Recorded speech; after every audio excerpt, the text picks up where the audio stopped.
It was a rainy evening when the lone traveler arrived at the small-town motel. Carrying only a battered suitcase, he signed the guest book with shaky handwriting and requested a key to room. The clerk remembered his nervous glances at the storm outside, as if he feared something unseen was following him.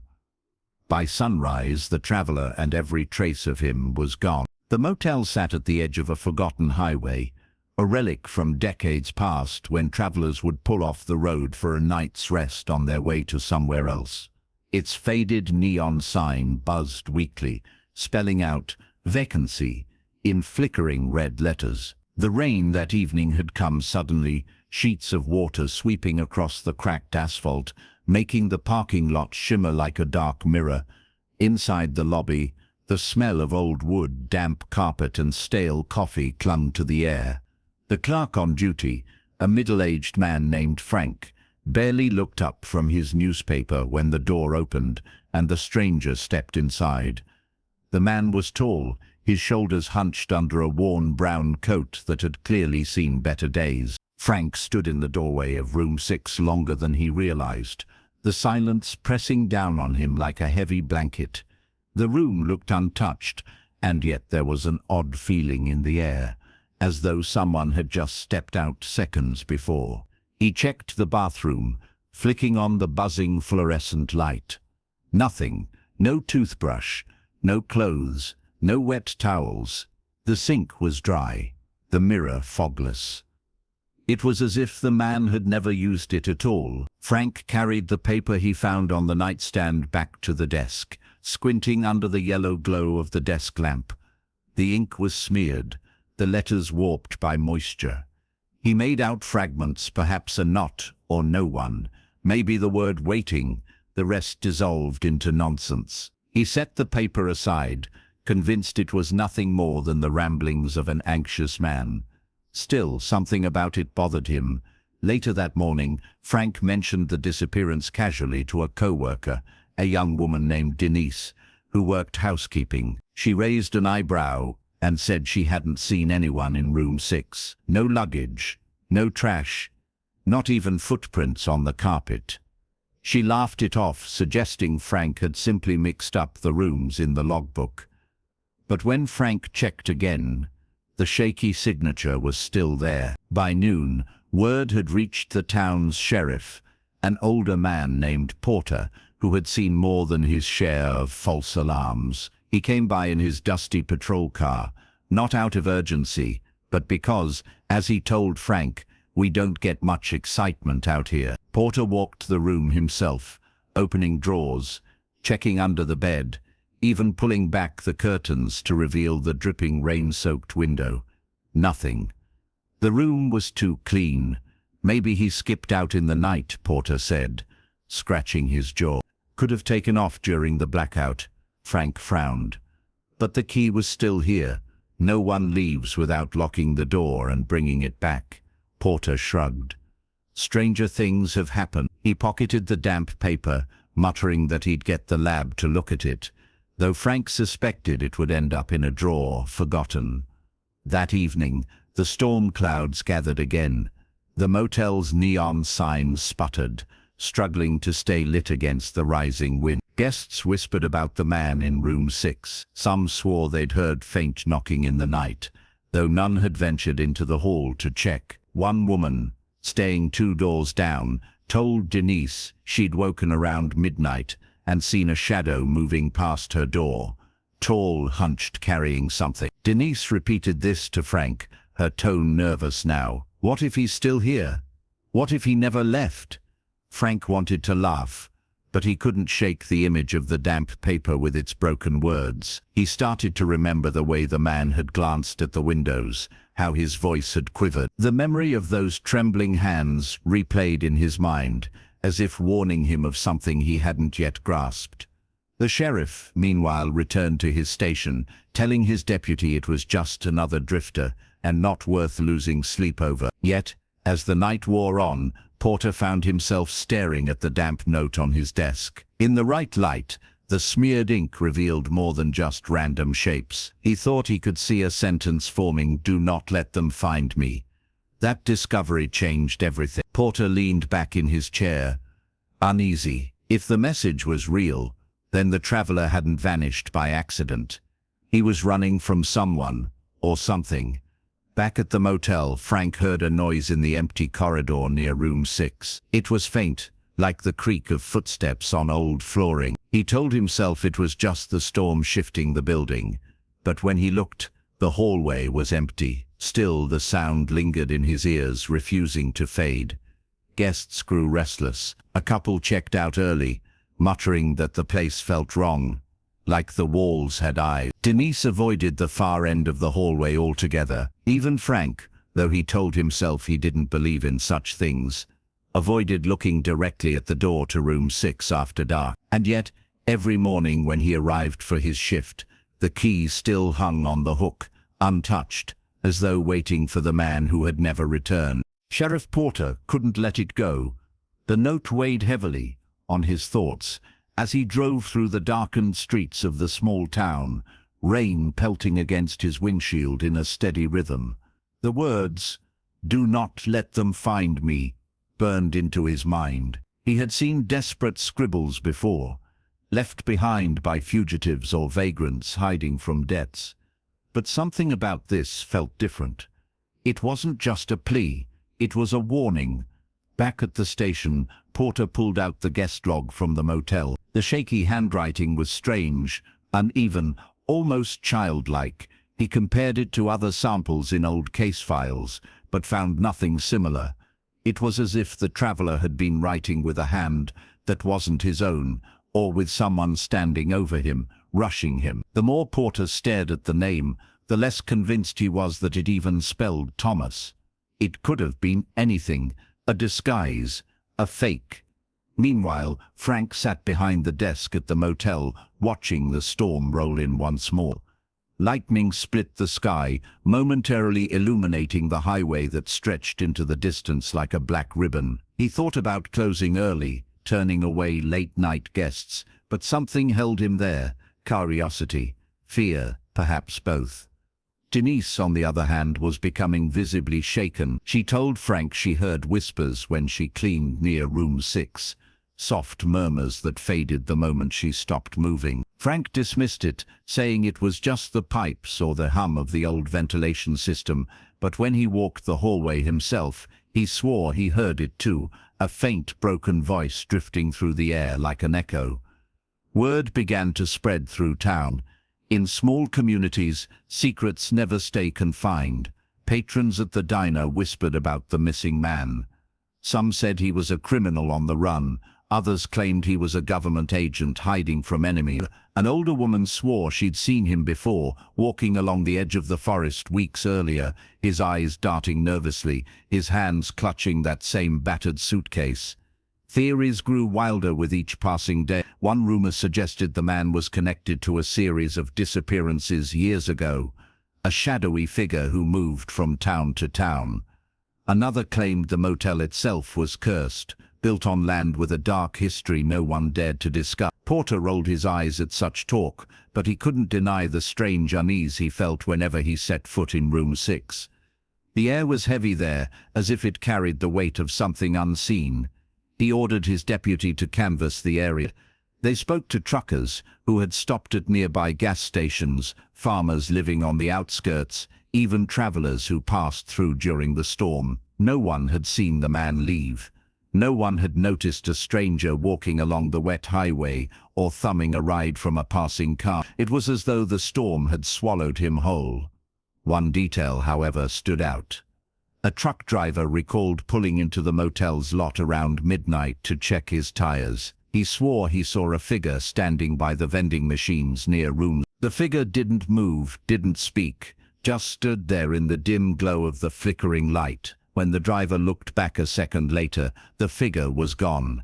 Frank grew pale when he heard this. The vending machines had been broken for years, their lights barely functioning. Yet the traveler had paused there on his way to room 6. Why return to the same spot in the middle of the night? What was he waiting for? Denise refused to go near that end of the hall anymore. She begged Frank to move her cleaning duties elsewhere, and though he agreed, he couldn't ignore her fear. It mirrored his own growing unease, an itch he couldn't scratch. Something was wrong in room 6, something beyond explanation. By the third night, even the guests began leaving earlier than usual. Cars pulled out of the parking lot before dusk, their headlights cutting through the rain, as if racing away from whatever haunted that place. Business dwindled. The motel's neon sign blinked into the darkness, a lonely beacon calling out to no one, and still the key remained on its hook. Room 6 waited, silent, patient, holding on to a secret that refused to reveal itself. Sheriff Porter knew he couldn't let the case fade away. Too many details nagged at him, like puzzle pieces that refused to fit.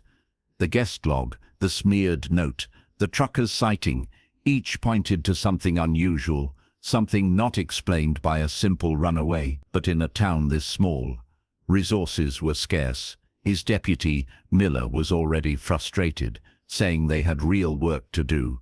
Porter ignored him. Real work, he thought, was making sure strangers didn't vanish into thin air in his jurisdiction. On the fourth night after the disappearance, Porter returned to the motel. The lobby was quiet, its clock ticking loudly in the stillness. Frank sat behind the desk, his eyes heavy with exhaustion. He greeted Porter with a tired nod, sliding a fresh pot of coffee across the counter. "You're back," he said. "Thought you'd given up." "Not yet," Porter replied, his voice low. "Mind if I look at the room again?" Frank hesitated but handed him the key. Together they walked down the narrow corridor. The rain had returned, drumming against the roof in uneven bursts. The air smelled damp, carrying the faint scent of mildew from the carpets. Porter unlocked room 6, stepping inside with his flashlight raised. The room was unchanged, the bed still neat, curtains drawn tight, the nightstand bare, save for a faint ring where the folded paper had once rested. Porter scanned the corners, the ceiling, the closet. He ran his fingers along the window frame, noting how tightly it was sealed. There was no way the man had slipped out unseen. "Do you hear that?" Frank whispered suddenly. Porter froze, listening. At first only the storm, then beneath it, a faint sound, like footsteps dragging across the hall outside. Slow, deliberate, one after another. Porter quickly opened the door and shone his flashlight into the corridor. Nothing. The hall stretched out empty, shadows dancing against peeling wallpaper. Frank's face had gone pale. "It's been like that every night," he confessed. "Footsteps, whispers, sometimes knocks on the door, but when I look, there's nothing there." Porter frowned. He wasn't a man easily spooked, but he couldn't deny what he had just heard. He stepped back into the room, studying the walls. An idea formed. He pressed his ear against the thin plaster. The motel was old, too old. The walls could be hiding things, hollow spaces maybe. He tapped lightly, and sure enough, a dull echo came back. "Could be pipes," Frank offered weakly. "Or something else," Porter muttered. The sheriff decided to search the records the following day. At the county office, he combed through deeds, construction permits, old blueprints. What he found unsettled him. The motel had been built in the late 1950s by a developer whose name appeared only once in the archives. No further trace of the man existed. No family, no other properties, nothing. Stranger still, the blueprints for the building didn't match its current layout. According to the drawings, there should not have been a room 6. Porter leaned back in his chair, stunned. Was it a clerical error? A mislabeled plan? Or had someone altered the motel after it was built, carving out a hidden space no one was meant to find? When he returned that evening, he didn't tell Frank what he had discovered. Instead, he asked to stay the night in room 6 himself. Frank protested, but Porter insisted. "If something's happening here, I want to see it firsthand." That night, Porter lay awake on the untouched bed, listening. The storm raged outside, thunder shaking the window panes. Around midnight, the footsteps came again, slow, steady, right outside the door. He held his breath, gripping his flashlight tightly. The doorknob rattled once, twice, as if someone were testing it. Porter lunged from the bed and yanked the door open. The hall was empty. Only the flicker of the vending machine's broken light filled the space. He stepped out, scanning both directions, but found nothing. When he turned back toward the room, however, his stomach dropped. The door to room 6 was closed. He had left it wide open. Sheriff Porter's pulse thundered in his ears as he stared at the closed door. He was certain he'd left it open. He'd only stepped out for seconds, no more. The rain hammered against the motel roof, thunder shaking the narrow corridor. The vending machine's dim light flickered, casting jagged shadows across the peeling wallpaper. He reached slowly for the doorknob. The brass was cold, colder than it should have been. He twisted and pushed the door open. Inside, room 6 looked the same: neat bed, empty nightstand, curtains drawn, but the air was different. Heavier, as though the room itself was holding its breath. Porter stepped in cautiously, his flashlight beam cutting across the faded carpet. Then he froze. The key. It was back on the nightstand, resting where the folded paper had once been. He picked it up, turning it in his palm. It was identical to the one Frank had given him earlier. But how could there be two? At that moment Frank appeared in the hallway, pale and trembling. "Sheriff," he whispered. "The key, it's on the hook." Porter held up the key in his hand. Frank's face drained of all color. Without a word, Porter slipped the key into his pocket, refusing to let it out of his sight. He shut the door to room 6 behind him and led Frank back to the lobby. Both men sat in silence, the storm roaring outside. The next morning, Porter brought the duplicate key to the county lab. He asked for tests, fingerprints, wear marks, anything unusual. The technician raised an eyebrow. "Where'd you get this? Looks older than the motel itself." Porter didn't answer. When the results came back, they revealed nothing useful. No prints, no traces, nothing but decades of use. And yet the motel was barely 60 years old. Meanwhile, Denise refused to return to work. She told Frank she'd seen the traveler's reflection in the hallway mirror, his hunched figure passing behind her as she vacuumed. But when she turned, no one was there. Shaken, she quit on the spot, swearing she'd never set foot in the motel again. Rumors grew louder in town. People whispered that room 6 had always been strange. Some recalled other guests who had checked in but never checked out. Stories dismissed as gossip until now. Old-timers claimed the motel was cursed, built on land where something terrible had once happened. No one could agree on what, but the tales all carried the same warning: stay away from room 6. Porter, stubborn and skeptical, couldn't let go. He returned night after night, sleeping in the room, waiting for something to happen. On the 5th night, he brought a recorder. He left it running on the nightstand while he pretended to sleep. At 2:13 a.m., the footsteps came again, slow, dragging. Approaching the door, the knob rattled once, then silence. When Porter played back the recording the next morning, his stomach clenched. The footsteps were there, clear as day, but there was something else. A voice, faint, barely audible beneath the storm. He turned the volume up. Listening closely, the words chilled him. He never left. Frank begged him to stop. "Sheriff, whatever this is, it's not ours to fix. Close the room, board it up, let it be." But Porter couldn't. Something deeper than duty drove him. A need to know, a need to understand what had happened to the traveler. On the 6th night, Porter pushed his investigation further. He tore back the carpet, pried at the floorboards, tapped on the walls for hollow spaces. Near the closet his knuckles struck emptiness. Heart pounding, he pulled the flimsy panel aside. Behind it a narrow crawl space stretched into darkness, colder than the night air. The smell hit him first, damp, stale, like earth and old stone. Then he saw it, faint scrawls on the plaster, written in a hurried, uneven hand, dozens of messages, overlapping one another. "Don't open the door. They see you when you sleep." He never left. Porter's flashlight flickered. For a split second, He swore he saw a figure crouched at the far end of the crawl space, its eyes catching the light. When he blinked, the space was empty. He stumbled back, slamming the panel shut, his breath ragged. Whatever lived inside room 6 wasn't just a mystery. It was something that had been there long before the traveler, and would remain long after. Porter barely slept after what he saw in the crawl space. The memory of those eyes, or what he thought were eyes, haunted him long into the following morning. He tried to convince himself it was a trick of the light, his flashlight reflecting off damp stone, but the truth gnawed at him. He hadn't imagined the figure. Something had been there. He returned to the station, intending to file a report, but every time he sat at his desk and began writing, the words fell apart. How could he explain this in official language? Found hidden space, possible figure inside.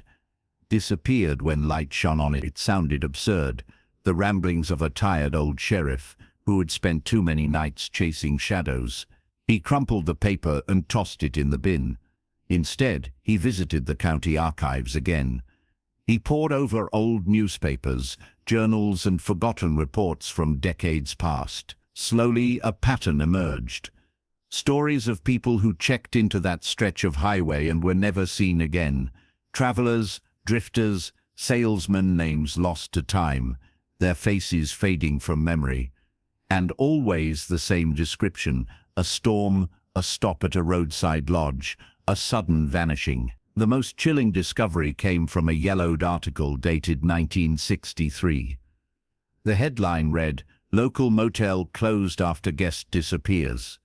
The photo showed a building eerily similar to Frank's motel, though under a different name. The article detailed how a man had vanished from his room, leaving behind only a note scrawled with words no one could decipher. Locals demanded the motel be shut down. It was for a time. Years later, under new ownership, it reopened.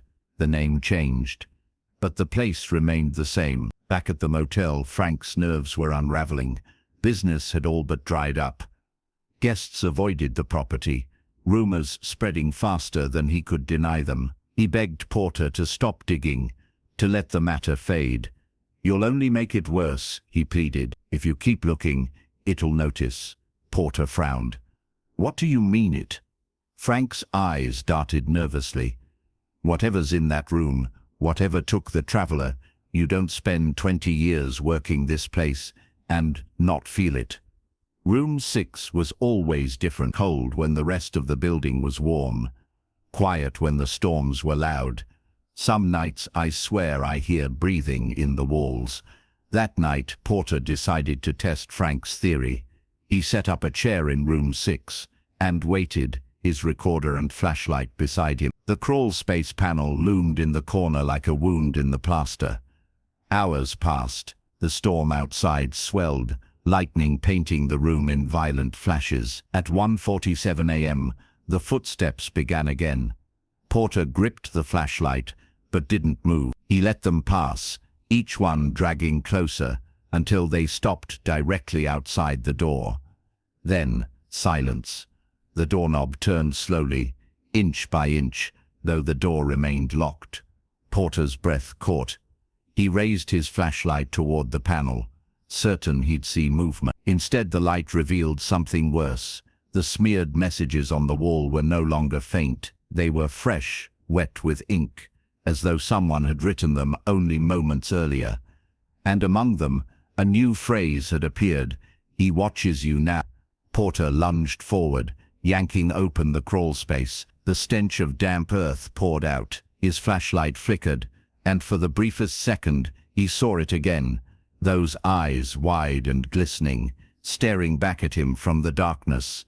He stumbled, dropping the flashlight. It rolled across the floor, beam spinning wildly. By the time he grabbed it again and aimed it into the crawl space, it was empty. No figure, no eyes, only silence. Porter slammed the panel shut and sat, trembling on the bed, until dawn. When Frank found him in the morning, he looked pale, shaken, his badge crooked on his chest. For the first time in years, the sheriff had no words, but he knew one thing for certain: The traveler hadn't simply vanished. He had been taken, and room 6 was still waiting for its next guest. Sheriff Porter avoided the motel for 2 days after that night. He told himself he needed distance, time to think. But in truth, he was afraid. Afraid of those eyes, of the fresh words on the crawlspace wall, of the notion that room 6 wasn't just a room. It was something alive, hungry, but fear never sat well with Porter. He had been sheriff of that county for decades. He had faced down drunks with shotguns, out-of-town thugs looking for trouble, even once pulled a man from a burning house. He wasn't about to let a room in a crumbling roadside motel break him. On the 3rd day, he returned. Frank looked older than ever, his skin grey from sleepless nights. The motel was nearly empty. Only one guest checked in, a trucker who had refused to take room 6 when offered. "I don't want the haunted one," he'd muttered, choosing instead a room on the opposite end of the building. Porter asked Frank for the original logbooks. Reluctantly, Frank brought out a dusty box from the back office, filled with brittle pages dating back decades. Together they flipped through the names, dates and signatures. Again and again Porter saw patterns. Guests who arrived during storms, often alone, sometimes with cash, rarely with luggage, and then blank pages, no checkout dates, no signatures of departure, just silence, dozens of them. "What happened to these people?" Porter asked. Frank shook his head. No one ever asked. They were drifters, strangers, the kind no one misses when they're gone. "I didn't think it mattered." Porter slammed the book shut. "It matters now." That night, determined to uncover the truth, Porter brought equipment with him. Cameras, motion sensors, extra flashlights, and another recorder. He set them up throughout room 6. Frank refused to stay, retreating to the lobby with shaking hands. At midnight, the storm returned, violent and unrelenting. Rain battered the windows. Wind howled through the thin walls. Porter sat on the edge of the bed, his hand resting on his revolver. The cameras blinked red, recording every corner of the room. At 2 eerily, the crawlspace panel creaked open on its own. Porter froze, flashlight trained on the dark slit. The air grew colder, his breath visible in the beam of light. The recorder clicked softly, capturing every sound. Then came the whisper, dozens of voices, layered over one another, speaking words he couldn't understand. Some were sharp, urgent, others low and mournful. Porter's skin prickled. He raised the flashlight, and the beam caught something scrawled freshly across the wall inside the crawl space. He never left. A shadow moved. Not a figure this time, but something larger, stretching unnaturally across the walls, bending where no human body could. Porter's cameras flickered, one by one, as though the electricity itself recoiled from the thing in the dark. And then, as quickly as it began, it stopped. The panel slammed shut, shaking the walls. The room returned to silence. Porter rushed to the cameras. Every device had gone black at the same moment the whispers began. Only his recorder had survived. When he replayed it later, the whispers were clearer than he remembered. Among them, one voice stood out. It was the traveler's. He spoke only one sentence. "Don't stay in room 6. Porter sat in the dark long after, clutching the recorder, his mind racing. The traveler was gone. Yes, but not entirely. His voice remained, trapped in the walls, warning anyone who dared to listen. By dawn, Porter knew what he had to do. He stormed into the lobby, slammed the recorder on the counter in front of Frank, and said, "Board it up, now, before it takes someone else."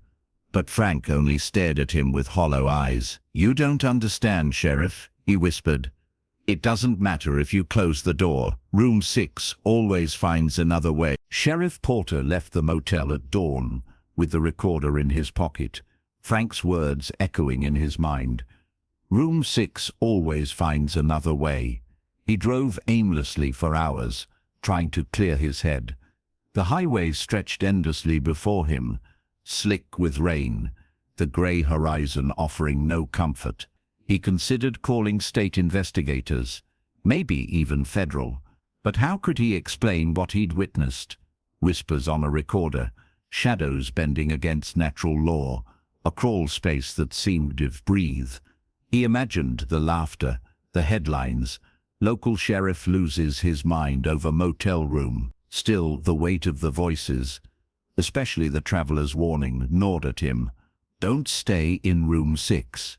If he didn't act, someone else would wander into that room, and the motel wasn't going to close itself.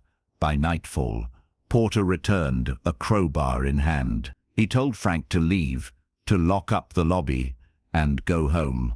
But Frank refused. "You don't fight it," he whispered.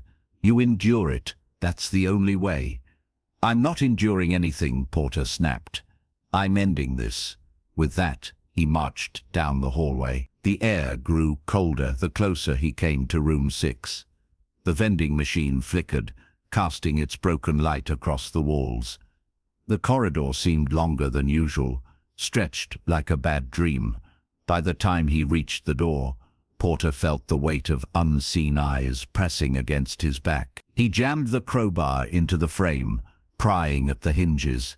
The metal groaned, wood splintering as the door began to give. Thunder roared overhead, shaking the building. Frank's voice carried faintly from the lobby. "Don't do it, Sheriff." The door broke loose, crashing inward. Porter stepped inside. The room looked the same at first glance. Bed neatly made, curtains drawn, nightstand bare. But the air was heavy, suffocating, as though he'd stepped into a tomb. He ripped the crawlspace panel free, determined to confront whatever hid within. The darkness stared back, deeper than before, endless, as though the motel wall opened into a void. Porter shined his flashlight, but the beam was swallowed whole. He shouted into the void, his voice trembling. "What are you? What do you want?" The whispers returned, louder this time, overlapping until they filled the room. Words rose above the chaos, distinct and sharp. "He never left. Neither will you." Suddenly, the recorder in Porter's pocket clicked on by itself.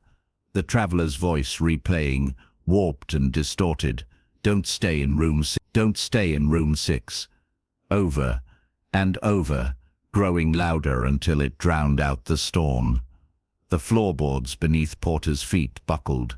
He staggered, dropping the flashlight. It spun across the room, its beam catching something impossible. A figure crawling out of the void. Its movements were jerky, unnatural, limbs bending in ways they shouldn't. Its eyes glistened, reflecting the weak light, just as he had seen before. Porter raised the crowbar, ready to swing, but the figure stopped at the threshold. Half in the room, half still within the darkness, it tilted its head, and in that moment, Porter realized with horror that its face wasn't unfamiliar. It was the traveler, but changed. Skin pale, mouth twisted into a silent scream, eyes wide with eternal fear. His lips moved, shaping words Porter couldn't hear, drowned beneath the chorus of whispers. Panicked, Porter slammed the panel shut with all his strength, wedging the crowbar across it. The whispers died instantly. The room fell silent, save for the storm outside. Breathless, the sheriff collapsed onto the bed. He had seen enough. Whatever the truth was, it wasn't meant for him or anyone else. Room 6 was not a room. It was a trap, a passage to somewhere no one should ever go. At dawn, he staggered out of the motel, exhausted and broken. Frank said nothing, only nodded as Porter handed him the key. Neither man spoke of what had happened, but both knew the truth. The traveler had not vanished. He had been claimed, and room 6 would be waiting for its next guest. The storm eventually passed, but the mystery of room 6 lingered like a scar on the small town. The traveler was never found, his name never confirmed, his fate sealed within whispers and shadows. Sheriff Porter left the case unsolved, warning no one to enter that room again. Yet behind its closed door the silence waits, patient, endless, ready for the next soul to disappear without a trace.